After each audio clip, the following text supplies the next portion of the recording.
नमस्कार साथियों, मेरा नाम है मान सिंह और आप सब देख रहे हैं समाज एक नई सोच। बिहार का चुनाव खत्म हो चुका है।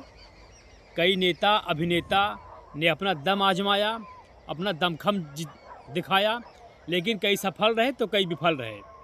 आरजेडी चुनाव हार चुकी है और कई कलाकार जो भोजपुरी के जो थे, रितेश पांडे, मनीष कश्यप जो यूट्यूबर हैं, कई लोग चुनाव हार गए और कई लोग चुनाव जीत गए। यहाँ तक कि तेजस्वी यादव भी अपनी सीट बजाते बजाते रह गए।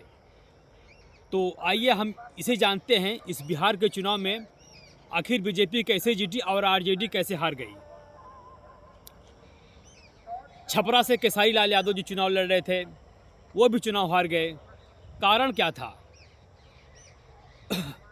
आइए आज इन्हीं सब मुद्दों पर हम आपसे बात करना चाहते हैं। तो मुद्दा शुरू करते हैं कि बीजेपी आखिर क्यों जीतती है। बीजेपी इसलिए जीतती है क्योंकि बीजेपी जो है उसका जो समीकरण है वो बहुत तगड़ा है। बीजेपी हर जाति को लेकर चलती है और सबसे उसका जो प्लस पॉइंट है बीजेपी का जीतने का, वो है हिंदुत्व। हिंदुत्व की जो विचारधारा बीजेपी में है, इससे क्या होता है, सवर्णों का वोट तो मिलता ही है। बीजेपी को सवर्णों का वोट मिलता ही है और जो अदर हैं जैसे वैश्य हो गए, बनिया हो गए, वो भी हिंदू विचारधारा से प्रभावित हो रहे हैं, इसलिए वो बीजेपी को वोट करते हैं। और रही बात ओबीसी एससी एसटी दलितों की, तो वो तो नीतीश कुमार जी हैं, उनको चेहरे पर लोग वोट देते हैं। और हम आइए आप इस बारीक जानते हैं कि बीजेपी के साथ कुल 4 पार्टियां थीं। आप गौर से देखना, बीजेपी का जीतने का जो है सटीक फार्मूला यही है। बीजेपी क्यों जीतती है?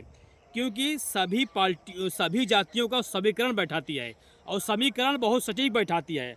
आप सुनिए, जनता दल यूनाइटेड जो बीजेपी के साथ लड़ रही थी, लोक जनता पार्टी रामविलास पासवान की, वो भी बीजेपी के साथ लड़ रही थी। राष्ट्रीय लोक मोर्चा, वो भी बीजेपी के साथ लड़ रही थी। हिंदुस्तान आवाम मोर्चा सेकुलर, वो भी बीजेपी के साथ लड़ रही थी।